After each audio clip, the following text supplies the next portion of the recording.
কোটি কোটি টাকা দিলেও আমি এই সৌভাগ্য হবো না যে একজন সাবেক প্রধানমন্ত্রী বা প্রধানমন্ত্রী আমাকে এক কাপ চা উনি তুলে দিচ্ছেন।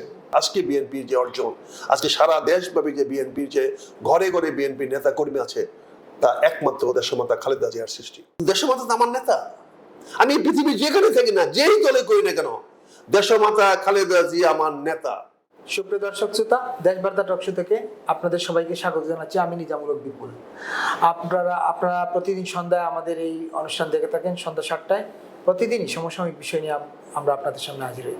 আজও হাজির হয়েছি, তবে আজকে অত্যন্ত হৃদয় বিদারক একটি বিষয় নিয়ে আমরা কথা বলবো। আপনারা নিশ্চয়ই জানেন, বাংলাদেশের রাজনীতিতে গৃহবধূ থেকে রাজনীতিবিদ হয়ে ওঠা এবং পরবর্তীতে তিনবারের প্রধানমন্ত্রী, বিরোধী দলের নেতা, বিএনপির চেয়ারপারসন বেগম খালেদা জিয়া, বাংলাদেশ জাতীয় দলের চেয়ারপারসন, যিনি তার স্বামীর মৃত্যুর পর বাংলাদেশ জাতীয় দল বিএনপির হাল ধরেছিলেন। তার মৃত্যুর সংবাদ পুরো দেশবাসীকে আসলে ভারাক্রান্ত করেছে। আজকে ভোরে তার মৃত্যুর বিষয়টি চিকিৎসকরা নিশ্চিত করেছেন। আগামীকাল তার জানাজা অনুষ্ঠিত হবে সংসদ ভবনের দক্ষিণ প্লাজা মানিক মিয়া বিনুতে, এবং তাকে সম্ভবত চন্দ্রিমা উদ্যানের জিয়াউর রহমানের কবরের পাশে সমাহিত করা হবে। বেগম জিয়ার এই মৃত্যুতে আমরা দেশবার্তা পরিবারের পক্ষ থেকে গভীর শোক প্রকাশ করছি এবং শোকগত পরিবারের প্রতি সমবেদনা জ্ঞাপন করছি। আজকে এই বিষয়টি নিয়ে আমরা কথা বলতে চাই। বেগম জিয়ার রাজনৈতিক জীবন এ নিয়ে একটু স্মৃতিচারণ শুনবো আমরা আজকে আমাদের অতিথি হয়ে এসেছেন মেজর আখতারুজ্জামান, সাবেক সংসদ সদস্য, 2বারের সংসদ সদস্য, ব্যবসায়ী, রাজনীতিবিদ। আখতার ভাই, আপনাকে স্বাগতম দেশবার্তা টকশোতে। আপনি তো দীর্ঘকাল বিএনপির রাজনীতির সঙ্গে যুক্ত ছিলেন, বেগম জিয়াকে খুব কাছ থেকে দেখেছেন এবং বেগম জিয়ার রাজনীতিও দেখেছেন। আপনার কাছ থেকে একটু স্মৃতিচারণ শুনি।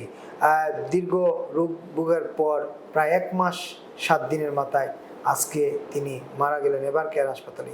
সেই 23 নভেম্বর তিনি হাসপাতালে গিয়েছিলেন। আজকে তাকে হাসপাতাল থেকে বের করা হচ্ছে তার মৃতদেহ। স্মৃতিচারণটা আপনি শুনবেন। ধন্যবাদ বিপুল ভাই। আজকের দিনটা আসলে আমাদের জন্য খুবই কষ্টদায়ক। যদিও আমি এখন বিএনপি ফ্যামিলিতে নাই, তারপরেও দেশমাতা খালেদা জিয়া, আমি বলবো না আমার মায়ের চেয়ে বড়, কারণ আমার মায়ের চেয়ে বড় কেউ ছিল না পৃথিবীতে, এখনো নাই, আগামীতে থাকবে না, তবে আমার মায়ের সমান। আমি তো ওনাকে মায়ের মতো মনে করতাম।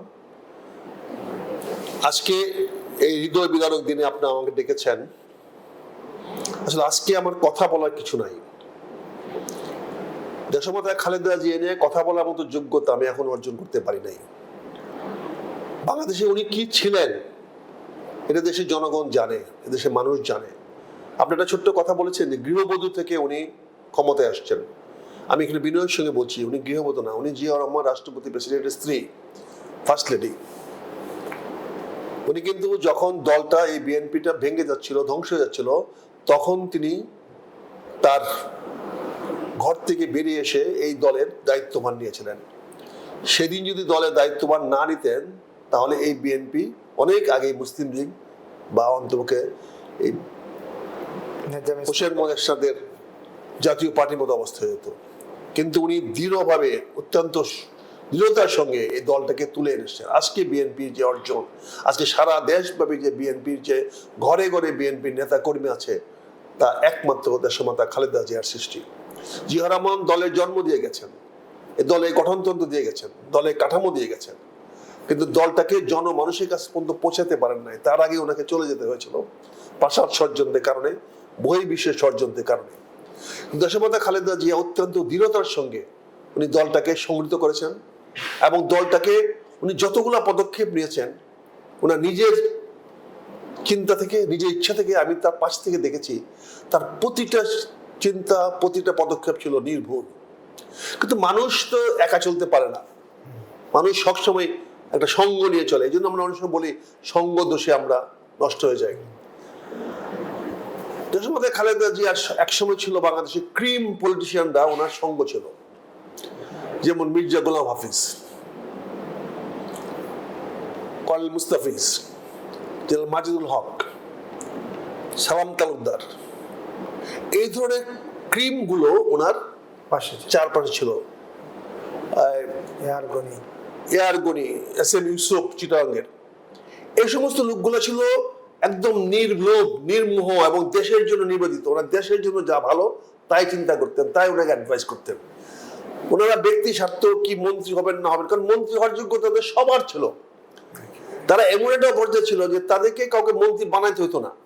তৎকালীন সময়ে মন্ত্রী পরিষদ বানাইতে হলে তাদেরকে রাখতেই হবে। সাইফুর রহমান, তাকে রাখতেই হবে, তাকে না রেখে কোনো মন্ত্রী পরিষদ হতে পারে না। ওই পর্যায়ে তারা তখন দলটাকে কিভাবে আরো ক্ষমতাশালী করা যায়, দলটাকে আরো কেমনে সুন্দর করা যায়, দলটাকে কেমনে আরো ভালো করা যায়, একটা সুন্দর সরকার কেমনে গঠন করা যায়, তার প্রতিফলন দেখেছেন আপনি 91 সনের সরকারে। কাজে এই লোকগুলো ওনাকে তখন সাহায্য করতেন, সহযোগিতা করতেন এবং ওনাকে বিভিন্ন ধরনের সহায়তা করতেন, অ্যাডভাইস করতেন। এবং আপনি দেখেন 81 সনের জেনারেল জিয়া মৃত্যুর পরে উনি যে একটা প্রতিকূল অবস্থা থেকে 82 সনে বেরিয়ে আসছেন, এরশাদ রাষ্ট্র ক্ষমতা দখল করেছে, সেখানে সময় খালেদা জিয়ার উপরে সে অনেক অত্যাচার করেছে, অনেক অবিচার করেছে। একদিক দিয়ে সে চেয়েছে ওনাকে ব্যবহার করতে, আরেক দিকে চেয়েছে ওনার অত্যাচার করতে। ওনাকে ওনার দলে নিয়ে যাওয়ার চেষ্টা করেছে, ওনাকে ভাইস প্রেসিডেন্ট করতে বলা হয়েছে, উনি রাজি হন নাই। উনি গণতন্ত্রের সঙ্গে তখন থেকে আপোষ করেন নাই, গণতন্ত্রের পক্ষে ছিলেন। 82 সন থেকে উনি দলের দায়িত্ববান নেওয়ার পর থেকে আজ পর্যন্ত দেখেন উনি যতগুলো সিদ্ধান্ত নিয়েছেন, যুগান্তকারী সিদ্ধান্ত নিয়েছেন। দেখেন হাসিনার মতো একজন স্বৈরশাসক ফেসিস তার বাড়িতে ট্রাক নামায় দিয়েও তাকে নথি স্বীকার করতে পারে নাই। তার বাড়ির গেটে দিনের পর দিন, সপ্তাহের পর সপ্তাহ ট্রাক আটকে দিয়েও ওনাকে নথি স্বীকার করাতে পারেন নাই। 111 সরকার তাকে বাধ্য করতে পারেন নাই দেশ থেকে চলে যাওয়ার জন্য। অনেক চাপ সৃষ্টি করেছে, অনেক রকমের প্রতিকূল দেখাচ্ছে, কিন্তু 111 মতো একটি সরকারও ওনাকে দেশ থেকে বাইরে পাঠাতে পারে নাই। কারণ ওনার দেশের প্রতি যে ওনার মমতা, দেশের প্রতি যে ওনার যে আনুগত্য, দেশের প্রতি, মানুষের প্রতি, জনগণের প্রতি যে ওনার একটা ভালোবাসা, এটা অন্য কেউ ছিনায় নিতে পারে নাই। আমরা সেদিন দেশমাতা খালেদা জিয়া মুক্তি পরিষদ করেছিলাম, আমার মতো একটা অধম সে মুক্তি পরিষদ সভাপতি ছিলাম। আমরা দেখেছি উনি অনড়, ওনাকে যখন জেলে নিয়ে গেছে সেই রাত্রেও উনি আমাদের কাছে বলে গেছেন, খন্দকার দেলোয়ার সাহেবের মতো লোককে উনি মহাসচিব বানিয়ে গেছেন। সেই খন্দকার দেলোয়ার সাহেব শ্রদ্ধাভরে স্মরণ করতে হয়, তিনি উনার প্রতিটি কাজ সুপুঙ্খভাবে করে গেছেন। উনি কোনো রকম বেইমানি করেন নাই, দলের স্বার্থ বিরোধী, মধ্যে খালেদা যে স্বার্থ বিরোধী কোনো পদক্ষেপ করে নাই। আমি বলবো বিএনপির যতগুলো মহাসচিব আসছেন এরকম প্রতিকূল অবস্থায় খন্দকার দেলোয়ারের মতো মহাসচিব পাওয়া দুষ্কর। উনি ওনার দায়িত্ব পালন করে গেছেন। দেশমধ্যে খালেদা জিয়াই, তার কোনো বিকল্প নাই। তিনি দেশটাকে যেভাবে সুন্দরভাবে শাসন করার চেষ্টা করছেন, আমি ওনার কাছে গিয়েছি, ওনার পাশে থাকার সৌভাগ্য আমার হয়েছে, ওনাকে অনেক কাছ থেকে দেখার সৌভাগ্য আমার হয়েছে। আমি ওনার কাছে যখন যেটা চেয়েছি আমার স্মৃতিতে নাই যে আমি সেটা পাই নাই। আমি অনেক প্রতিকূল অবস্থায় ওনার কাছে গেছি, কিন্তু ওনার স্নেহ থেকে, আদর থেকে কখনো বঞ্চিত হই নাই। কাজে আমি ওনাকে কি বলবো, যে উনি বাংলাদেশের সত্যি অভিভাবক ছিলেন। আমরা আজকে সে অভিভাবককে হারিয়েছি। বাংলাদেশের মানুষ, এদেশের গণমানুষ, এদেশের মানুষ কোনো বিপদে আপদে কারো পাশে গিয়ে দাঁড়ানোর যেটা মানুষ, সেই মানুষটাকে আমরা হারিয়েছি। এই রাষ্ট্রের বিভিন্ন ক্রান্তিকালে রাষ্ট্র যখন দিগ্ভ্রান্ত, রাষ্ট্র যখন কোন দিকে যাবে, এরকম পর্যায়ের সময় খালেদা জিয়া কঠিন অবস্থান নিয়েছেন। দেশকে সঠিক পথে নিয়ে আসার জন্য উনি সংগ্রাম করে গেছেন। উনি 111 সরকারকে ক্ষমতা দিতে বাধ্য করে গেছেন, নির্বাচন দিতে বাধ্য করে গেছেন। উনি না হলে সেদিন 111 সরকার 2 বছরের মাথায় নির্বাচন দিত না। এটা আমি আজকে স্পষ্ট করে বলতে পারি। দেশমাতা খালেদা জিয়া যদি আপোষ করতেন, তাদের সঙ্গে যদি হাত মেলাতেন, তাহলে এই সরকার ক্ষমতার থেকে যেত না। 111 সরকার আরো দীর্ঘায়িত করত। আজকের এই বর্তমান সরকার যে ক্ষমতা হস্তান্তর করছেন, এই যে নির্বাচন দিতে যাচ্ছেন, এইটার পিছনে একজনকে যদি আপনি কৃতিত্ব দিতে চান, সে দেশমাতা খালেদা জিয়া। তিনি বলেছেন আপনাকে নির্বাচন দিতে হবে। যদি কোনো বিকল্প চিন্তা করতে চান, তাহলে আমার ছেলে লন্ডনে আছে, হয় তাকে নিয়ে আসেন, না তার সঙ্গে আপনি গিয়া দেখা করেন। এই কথাটা কে বলতে পারে বলেন? উনি স্পষ্ট করে বলেছেন এবং সরকার বাধ্য হয়েছে, ওনাকে রাজি করাতে পারে নাই যে না, আমরা আপনাকে জুনের পরে আমরা নির্বাচন দিতেই হবে, না হলে আমরা আন্দোলনে যাব। এখন আপনি যদি আমার ছেলেকে রাজি করাতে পারেন, আপনি রাজি করান, কিন্তু আমি আপনাকে জুনের পরে দেশে ক্ষমতায় দীর্ঘায়িত করতে জনগণ দিবে না, আমি জনগণকে সেভাবে বলবো। এই যে কথাটা বলা, আজকে কেউ আছে বলেন? আজকে ডক্টর ইউনূস সাহেবকে এরকম কথা বলার, এই সরকারকে এরকম কথা বলার আজ থেকে কাউকে পাবেন? উনি তো নিজে স্বার্থে বলেন না, উনি তো জানেন যে আমি ক্ষমতায় আসতে পারবো না, উনি জানেন আমি ক্ষমতায় যাব না, উনি জানেন নির্বাচন হইলে বিএনপি জয়লাভ করতে পারে, নাও জয়লাভ করতে পারে। আজ থেকে 1 বছর আগে যে অবস্থা ছিল সেখানে তো বিএনপি জয়লাভ করার প্রশ্ন ওঠে না। তখন উনি বলেছেন না, আপনাকে ক্ষমতা ছাড়তে হবে, আপনি নির্বাচিত হয়ে আসেন, নির্বাচন করেন দরকার পড়লে, কিন্তু নির্বাচন ছাড়া কোনো সরকার দেশে টিকতে পারবে না, আপনি বড় জোর 1 বছর 1.5 বছর থাকেন। এবং উনি যে জুন মাসের যে রূপরেখা দিয়েছিল, আপনার মনে আছে কিনা, উনি বলেছেন যে জুনের আগে নির্বাচন হতে হবে, প্রথম বলেছেন ডিসেম্বর আগে নির্বাচন হতে হবে, এটা উনি বলেছেন জুনের মধ্যে, কিন্তু তারেক রহমান সাহেব বলছেন না ডিসেম্বরের মধ্যে হতে হবে। যখন তারেক রহমান সাহেব নেগোসিয়েট করতে গেল তখন তিনি বললেন যে না ডিসেম্বরের মধ্যে নির্বাচন হইতে হবে। তো এই ডিসেম্বর আর জুনের মধ্যে এটা আপোষ রফা করে আজকে ফেব্রুয়ারিতে নির্বাচন হতে যাচ্ছে। এই নির্বাচনকে যে দিতে বাধ্য করা, সরকারকে বাধ্য করা, এটার জন্য দেশমাতা খালেদা জিয়া তার কৃতিত্ব, তিনি আজকে করেছেন। আজকে যে ভারত সরকার এই নির্বাচনকে মেনে নিতে হবে, ইনক্লুসিভ মানে আওয়ামী লীগ নির্বাচন অংশগ্রহণ করা না, এই যে কোয়েশনটা আজকে আপোষ করা হয়েছে, এই যে আজকে ভারত সরকার পর্যন্ত এখান থেকে নেমে আসছে, ঠিক আছে ইনক্লুসিভ নির্বাচন আওয়ামী লীগের লোকেরা ভোট দিতে পারলেই হবে। গতকালকে নির্বাচনের চূড়ান্ত মনোনয়ন সবাই কিনে নেওয়া হয়েছে, ডেট চলে গেছে, একজন আওয়ামী লীগের অংশগ্রহণ করে নাই। কই কোন ভারত সরকার কি কোনো আপত্তি করেছে? আন্তর্জাতিক পর্যায়ে কি আপত্তি করেছে? কেউ কোনো আপত্তি করে নাই। কেউ বলে নাই আওয়ামী লীগের লোক কেন প্রার্থী হলো না, এই প্রশ্ন কেউ করেছে? করে নাই। কারণ এটাই দেশমাতা খালেদা জিয়ার কৃতিত্ব, উনি সারা বিশ্বকে বোঝাতে চেষ্টা করে পেরেছে যে আওয়ামী লীগ নির্বাচনে অংশগ্রহণ করলে ইনক্লুসিভ হয় না, ইনক্লুসিভ হয় জনগণ নির্বাচনে অংশগ্রহণ না করতে পারলে। কাজে আজকে জনগণ নির্বাচনে অংশগ্রহণ করবে, জনগণের মধ্যে স্বতঃস্ফূর্ততা হয়েছে, কাজে জনগণ যে নির্বাচন আসবে এটাই দেশমাতা খালেদা জিয়ার কৃতিত্ব, এটি উনি এস্টাবলিশ করতে পেরেছেন। এই যে বেগম জিয়ার রাজনৈতিক ক্যারিয়ারে অনেক চোরাই উতরাই পেরিয়ে তিনি প্রধানমন্ত্রী হলেন, বিরোধী দলীয় নেতা হলেন, আবার প্রধানমন্ত্রী হলেন, বিরোধী দলীয় নেতা হলেন, রাজনীতির একদম পরন্ত বেলায় এসে তিনি তার দল একটা সংকটকালে ছিল, তিনি অসুস্থ ছিলেন, তার অসুস্থতা নিয়ে অনেকে বলে রাজনীতি হয়েছে।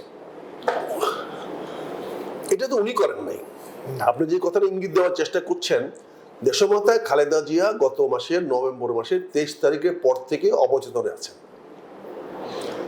ডাক্তাররা অনেক চেষ্টা করেছেন, আমি এই কথাটা বলবো অবচেতনে আছেন, অর্থাৎ তার হুঁশ জ্ঞান হয়তো ছিল না, আমি জানি না ভিতরে কি ছিল, কিন্তু পত্র পত্রিকায় লেখালেখি আপনারা মিডিয়ার মাধ্যমে যা দেখেছেন সেটা হচ্ছে 23 তারিখে ওনাকে ভর্তি করার পরে তারা ওনাকে 48 ঘন্টার অবজারভেশন রেখেছিলেন। একটা 48 ঘন্টা অবজারভেশন কাকে রাখা হয়? যখন একটা মানুষের চেতনা থাকে না, যখন নিজে বলতে পারে না যে আমার কি সমস্যাগুলো হচ্ছে। তার মানে যখন এই রিপোর্টটা আসছে 48 ঘন্টা অবজারভেশন রাখা হয়েছে, ডক্টর শাহাবুদ্দিন জন এই কথাটা বললেন, তখন আমরা ধরে নিলাম, বুঝে নিলাম যে উনি চেতনা হারিয়ে ফেলেছেন। ওই 23 তারিখ থেকে আজ পর্যন্ত তা ঘটেছে, এটা তো বেগম খালেদা, দেশমাতা খালেদা জিয়া ঘটায় নাই। 23শে নভেম্বর থেকে 30শে ডিসেম্বর ভোর 6টা পর্যন্ত যা কিছু হয়েছে তার সঙ্গে তো দেশমাতা খালেদা জিয়ার কোনো সংস্রব নাই, ওনার কোনো ইঙ্গিত নাই, কোনো আকার নাই, কোনো বলে নাই আমাকে বাঁচায় রাখো বা আমাকে মেরে ফেলো বা হতে পার মেবি আমাকে চেষ্টা করো, আমাকে বিদেশে নিয়ে যাও, চিকিৎসা করাও, এরকম কোনো আকুতি তো উনি কাউকে জানায় নাই। কারণ আমরা জানি 23শে নভেম্বর থেকে উনি অচেতন অবস্থায় হাসপাতালে আছেন। কাজে রাজনীতি তো উনি করেন নাই, রাজনীতি করেছে সরকার। এই সরকার দেশমাতা খালেদা জিয়ার মৃত্যুটাকে জনগণ কিভাবে নিবে এইটাকে নিয়ে একটা রাজনীতি করেছে। এই রাজনীতির পিছনে সরকার দায়ী, এটা তো বিএনপি করতে পারবে না, কারণ সরকার যদি প্রকাশ করে দেয় যে কি ঘটনা ঘটছে তাহলে পারবো আমি। কিন্তু সরকার যদি কোনো ঘটনা প্রকাশ করতে না চায় তাহলে সরকার বাধ্য করতে পারবে তার প্যারাফার্নালিয়াকে যে এটা যেন প্রকাশ না করো। এখন আমাকে এই রুমে আপনি বন্দি করে গেছেন, কিন্তু আমার খাবার দাবার সবকিছু দিচ্ছেন, কিন্তু আমি তো বন্দি, আমি তো বেরোতে পারছি না।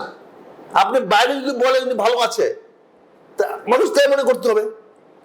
আমার যদি খারাপ থাকে তাহলে আমাকে তো বলতে হবে, কিন্তু আমাকে তো বলার সুযোগ আপনি দিচ্ছেন না।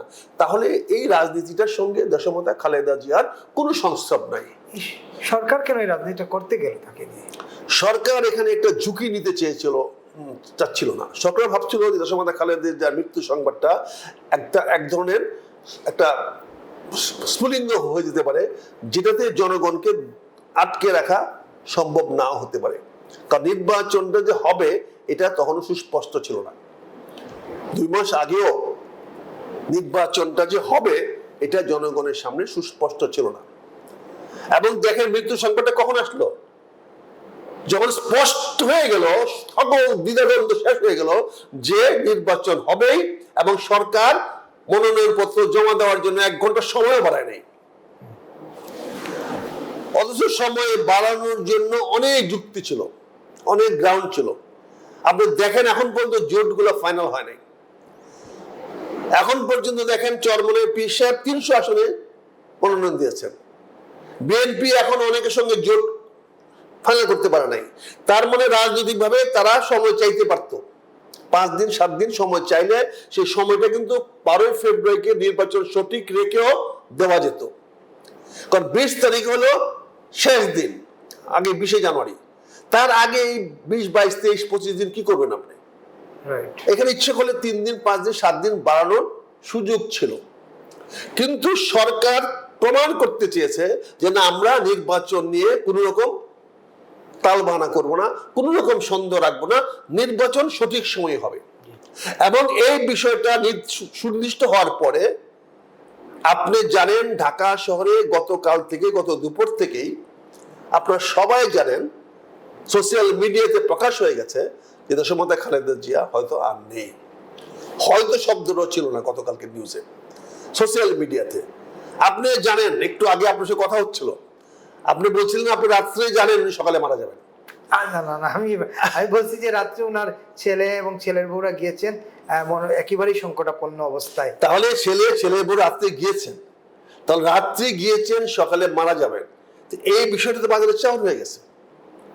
কাজে এখানে রাজনীতিটা করা হয় না, সরকার এটাকে ব্যবহার করার চেষ্টা করছে।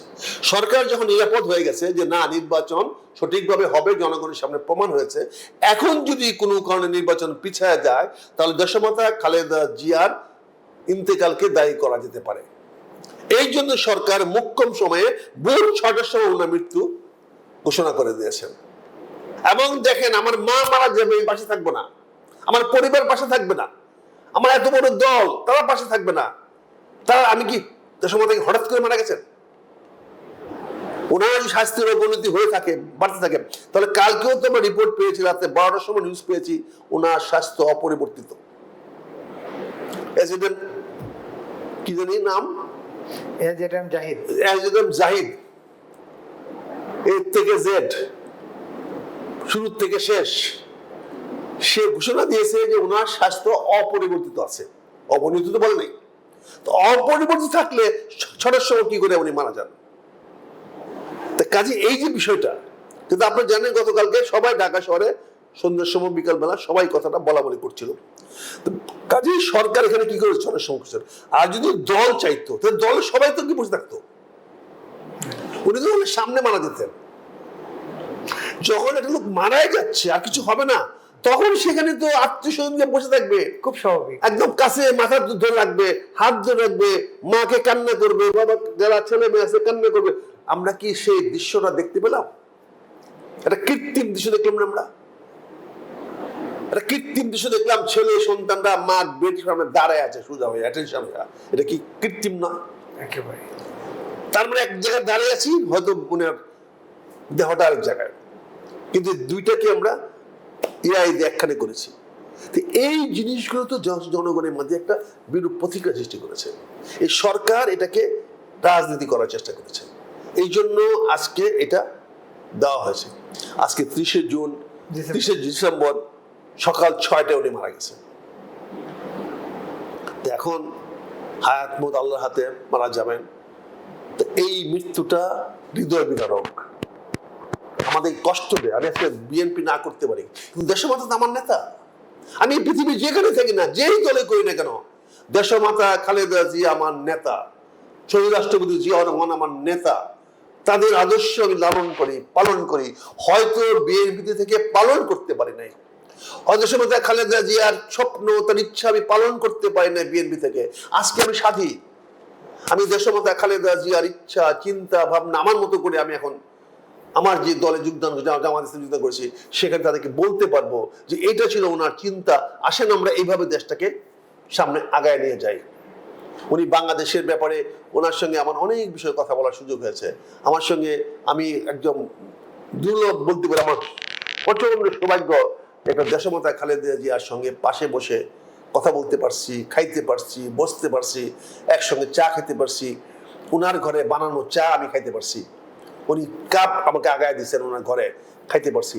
এটা আমার জন্য চরম সৌভাগ্য। আমার কোটি কোটি টাকা দিয়ে আমি এটা পাবো না, কোটি কোটি টাকা দিলেও আমি এই সৌভাগ্য হবো না যে একজন সাবেক প্রধানমন্ত্রী বা প্রধানমন্ত্রী আমাকে এক কাপ চা উনি তুলে দিচ্ছেন। এই সৌভাগ্য তো আমার জীবনে হবে না। আমি তো কৃতজ্ঞ, সারা জীবন আমি দেশমাতা খালেদা জিয়ার প্রতি কৃতজ্ঞ থাকবো। আজকে ওনার মৃত্যু হৃদয় বিদারক, এটা প্রকাশ করার ভাষা আমার নাই। কিন্তু সেই মৃত্যুটা আমরা আরো ঐতিহাসিক করতে পারলাম না, আরো মহিমান্বিত করতে পারলাম না, আরো গৌরবময় করতে পারলাম না। আজকে দুঃখ লাগে, কষ্ট লাগে, বেদনা লাগে আজকে যখন দেশমাতা খালেদা জিয়ার জানাজাকে হাদির জানাজার সঙ্গে তুলনা করা হবে। এটা বড় হৃদয় বিদারক। আজকে কিন্তু কালকে মানুষ বলবে যে হাদির জানাজায় যত লোক হয়েছিল এত লোক হয় নাই। এটা তো আমার ইয়ারমার্ক হওয়ার কথা ছিল না, এটা তো আমার আইকন হওয়ার কথা ছিল না। আর বেশি লোক তো হতে এটা তো বললাম তো, কম্পেয়ারটা কেন করতে হবে? বেশি হোক কম হোক, কিন্তু কম্পেয়ারটা কেন হবে? আর তুলনা কেন আসলো? দেশমাতা খালেদা জিয়া দেশমাতা খালেদা জিয়াই, ওনার তুলনা উনি তিনি। কাজে জিনিসটা তো আপনাকে বুঝতে হবে। একেবারে এটা শেষ প্রশ্ন করি, আপনি বলছিলেন যে এই যে 6টার সময়, 2টার সময়, রাত 12টার সময় যে টাইম জাহিদ বললেন অপরিবর্তিত, 6টার সময় ঘোষণা করলেন, 2টার সময় তারেক রহমান, জুবাইদুর রহমান, জাইমা রহমানরা দেখে আসলেন, 6টার সময় ঘোষণা হলো। ওই যে দেখে আসলেন সময় আপনি যেহেতু প্রশ্ন তুললেন, এটা কি বিএনপির ফেইলর না পরিবারের ফেইলর যে তার মৃত্যু অবধারিত, নিশ্চিত, তারা বুঝতে পারতেন, তারপর তার পাশে থাকতে পারলেন না? এই বিষয়ে আমি মন্তব্য করবো না, এটা পিতা, মা এবং ছেলের ব্যাপার। আমি বলছি বিএনপির ফেইলর না পরিবারের ফেইলর? না, এই বললাম যে এখানে বিএনপি তো মানেই তো তারেক রহমান, বিএনপি মানে তো তারেক রহমান। তারেক রহমানের বাইরে তো কেউ চিন্তা করা, সিদ্ধান্ত নেওয়ার কেউ নাই বিএনপিতে, এবং বিএনপি সেভাবে রাজনৈতিকভাবে চলেও না। সেখানে তারেক রহমান সাহেব ওনার মাকে কি অবস্থা দেখে আসছেন, কেন 2টার সময় দেখে আসলেন, কেনই বা 6টার সময় মারা গেলেন, এটা ব্যক্তিগত ব্যাপার ওনার, সম্পূর্ণ ব্যক্তিগত। এই বিষয়ে আমি কোনো মন্তব্য করতে চাই না, কথা বলার অধিকার আমার নাই, এটা সম্পূর্ণ ব্যক্তিগত। তবে সরকার, এখানে আমি সরকারকে দায়ী করব যে সরকার কেন সত্য জিনিসটা বাংলাদেশের জনগণকে জানতে দিল না। সরকার দায়িত্ব ছিল। আপনি যে প্রশ্ন করছেন সেই প্রশ্ন সরকারকে মানুষ করতে পারে যে কেন এটা হলো, কেন এই গ্যাপটা হলো, কি কারণে। এটা সরকারের প্রতি আমাদের প্রশ্ন থাকবে। আর বাকি যেটা বললেন তারেক রহমান সাহেব, বিএনপি এবং ওনার আম্মা, এটা কমপ্লিটভাবে ব্যক্তিগত। কাজে ব্যক্তিগত বিষয়টা উনি কিভাবে নিয়েছেন, কেন নিয়েছেন, কি কারণে নিয়েছেন, এটা নিয়ে আমি মন্তব্য করতে পারবো। একেবারেই। অসংখ্য ধন্যবাদ মেজর আখতারুজ্জামান আখতার ভাই, আপনাকে সময় দেওয়ার জন্য। এই শোকাবহ দিনে আপনার দেশমাতার প্রতি শ্রদ্ধা জানানোর যে চেষ্টা, সেটিকে আমরা সাধুবাদ জানাই, এবং বেগম খালেদা জিয়ার প্রতি গভীর শোক ও শ্রদ্ধা জানিয়ে আমরা এই অনুষ্ঠান এখানে শেষ করছি। যথারীতি আগামীকাল আসবো অন্য কোনো অতিথি নিয়ে, অন্য কোনো বিষয় নিয়ে। সেই পর্যন্ত সবাই ভালো থাকবেন, নিরাপদ থাকবেন, সাবধানে থাকবেন। সবাইকে শুভ সন্ধ্যা। আপনাকে অসংখ্য ধন্যবাদ। ধন্যবাদ, ধন্যবাদ, ধন্যবাদ স্যার।